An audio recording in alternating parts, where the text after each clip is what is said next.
Hi everyone and welcome back to Venus Pages. Today we're talking about Donne's Holy Sonnet 1, Thou Hast Made Me and Shall Thy Work Decay. As usual, let's start with a summary and then move on to the line-by-line analysis.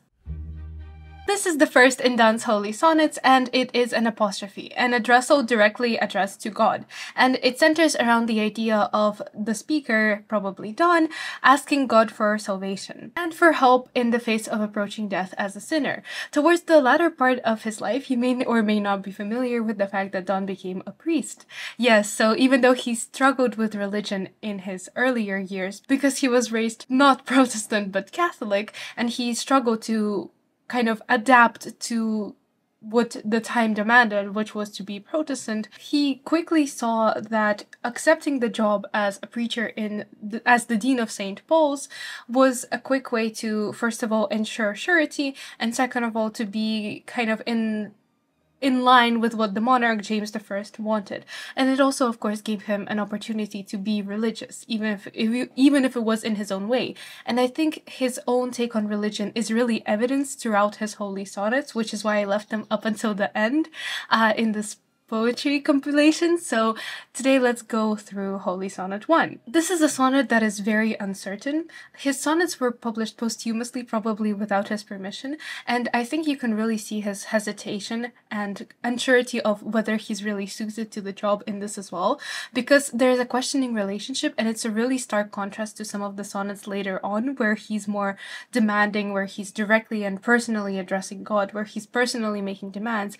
This one is much more about themes of redemption, themes of the brevity of life. So it's an admission of guilt, and it's a retrospective look back on life. I think it's very much that idea of I have sinned and it is time to amend for those sins as Donne takes on his new job, as he begins to reflect very appropriately in line with his new job. The structure is actually that of a love poem, a sonnet, so it mirrors the relationship that Donne feels towards God, his loving relationship towards him, and also, of course, that love is supposed to be embodied in God as well. The structure is therefore ABBA, ABBA, CD, CD, E, E, and interestingly there is enjambment, as the poem has just one full stop at the end in many editions, suggesting that Donne is really trying to figure it out, as he not only reflects on life and what comes next, but he also has this outpouring of emotion towards God, this reaching up to God for help, and it's familiar to other sonnets that we will see. It's the theme of deterioration and the conceit of the devil fighting for his soul alongside God, so it really reflects Donne's questioning towards the latter half of his life, and probably questioning not just because it's like a change in his life and it's a religious change, but change because Anne-More has died, his children are growing older, he's unsure of what his life is going to be like as he moves towards death, really, because the life expectancy was so much lower. So it's honestly a deeply personal and honest recollection, and let's dive into the analysis. Thou hast made me, and shall thy work decay? Repair me now, for now mine end is haste. I run to death, and death meets me as fast, and all my pleasures are like yesterday. The poem starts with a question. Again, it's very different from the other sonnets, which we will see later on in this playlist. It's a very wondering question. It's a very rhetorical one. Shall thy work decay? It seems that the answer is obvious, because, yes, it shall decay, because, death, but it's the reason that it's not obvious. Life moves forward in a very clear, in a very reasonable tangent for Donne. It's by the grace of God. And yet we do not know his reasons. And so here Donne appeals to him in a futile yet hopeful attempt to understand what is the point of living if we are destined to die, if inevitably his work shall decay. He's asking, shall thy work decay? But it's a rhetorical question, because we all know the answer, that yes, we are all destined to die. Death is the great equalizer. The poem is mostly written in a iambic pentameter, mirroring the structure of a sonnet, but this opening line here starts with a trochee. So 2 trochees, in fact, placing the emphasis on God, thou, and made. So made is demonstrative of the power and the creation of God. God, thou has made me. So why is your work decaying? So why am I destined to die if you have made me? And the urgency and the emotion of this question is then reaffirmed with the repair me now. So it's the imperative of repair, the urge to action. That Catholic idea, again, which is why I say that for Donne, his religious struggles between Catholicism and Protestantism was very relevant throughout his life. So it's that Catholic idea of redemption, resurrection. Can we be born? Can we be made anew? For now mine end does haste. So it emphasizes now to highlight the urgency and the presence of this moment, this end. For Donne, he feels very much that he's moving towards death. So if death is at such an end, this is the question of now. This is the question he's deliberating and walking around filled with contemplation about, because this is the question he needs to know the answer to. It's that universal urge of wanting to leave things with an ending, with a clear-cut pathway, with the knowledge that you've tied up all loose ends. And I run to death, it's a reference to the Old Testament, a verse from Hebrew 12:1, let us run with perseverance the race set out before us. So I run to death because death is like that end of the race. Death is the finish line before us all, before all of humanity. So I run with perseverance, I run with effort, I run with force to meet my end, and the end meets me just as fast. Death meets me as fast, because the end likewise is persevering towards me. It's inevitable that we are all decaying, that we are all running towards death, that we all pass life knowing that there's a finish line which we're moving towards. There's that sense of desperation here, that he needs to reach salvation before he dies, because otherwise it will catch up to him. All my pleasures are like yesterday.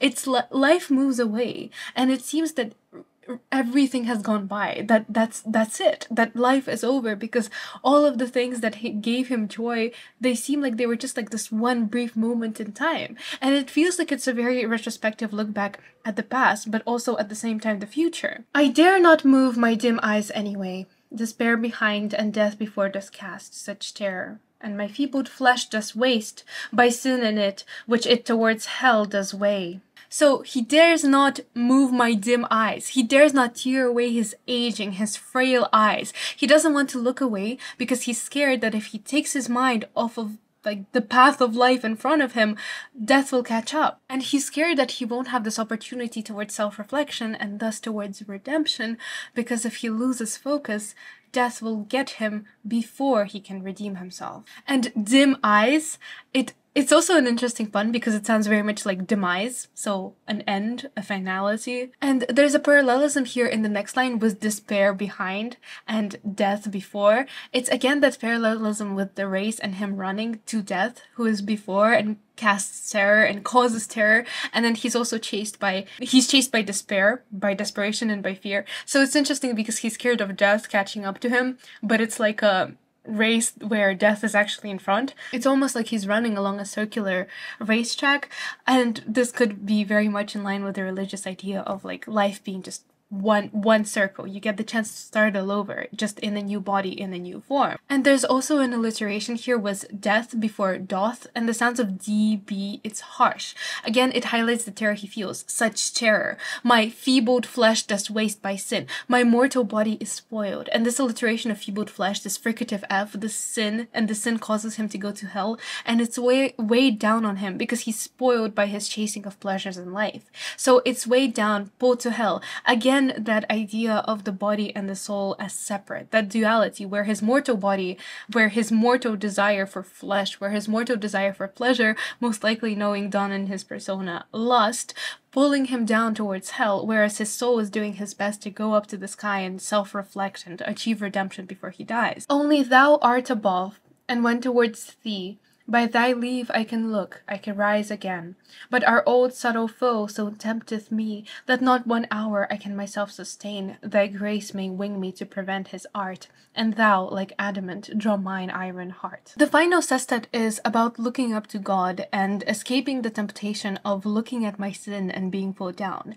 It's like that saying, don't look behind in a race, look only forward. So he's likewise saying, don't focus on your bodily sins pulling down. You have to help your soul. You have to aid it by reflecting and by attempting to really like try and achieve that redemption. Only thou art above. Only you are up there. Instead of death before me, I should focus on the destination. Not the journey, not the race, but the final part. The aftermath of death is is you, God. It's looking up towards God. And when I look to you with permission, by thy leave I can look. It's almost a parallelism to dim eyes. I can suddenly see clearly. That idea of religious like epiphany, of giving clarity, of allowing one to see the path laid out before them, and suddenly curing him. He's looking up and he's realizing that he can rise again. He has this peace of mind just by looking to God, by talking to him, by addressing him in this poem. And but, the conjunction, but our old subtle foe, it draws our attention to the idea that actually it is not so simple. Our old subtle foe tempts me. The subtle foe, of course, being the devil. And there's an intimacy in this inclusive pronoun, this first person plural, this our. It's us. It's our shared sin. It's our subtle foe. It's our familiar problem, the devil tempting us astray. So it's like it links Donne with God because it unites them. It stresses that they're together and that they're suffering from the devil's hands, but it also links Donne with us, the reader. Yeah, we have all known the temptation and the pleasures. He's our old enemy that we're all familiar with. Subtle in this sense, like a subtle foe, it's clever. Our clever enemy may still hurt us by leading us astray. Tempteth, the devil tempts. And it's in the present tense that it's an ongoing process really, not one that I myself can sustain. I can't even hold myself 1 hour without being tempted. Thy grace may wing me to prevent his art. Your grace may allow me, may teach me how to avoid this problem. Your grace may help me avoid temptation because praying to you, talking to you gives me that clarity, that religious epiphany. It will enable me to fly to you. It will enable me to be drawn swiftly towards you, like adamant, like a magnet. So here the conceit is that my heart is an iron and God is the magnet, and flying towards each other we can really be allowed to pull each other in. It's that conceit of magnets, and there are magnets here because God and his forgiveness is strong enough to attract Donne to him. That is Holy Sonnet 1 in this series. Thank you so much for, well, waiting and for requesting this video, because I know I had a lot of requests to the Holy Sonnet series. I hope I did not disappoint. Thank you so much for watching, and I will see you next week.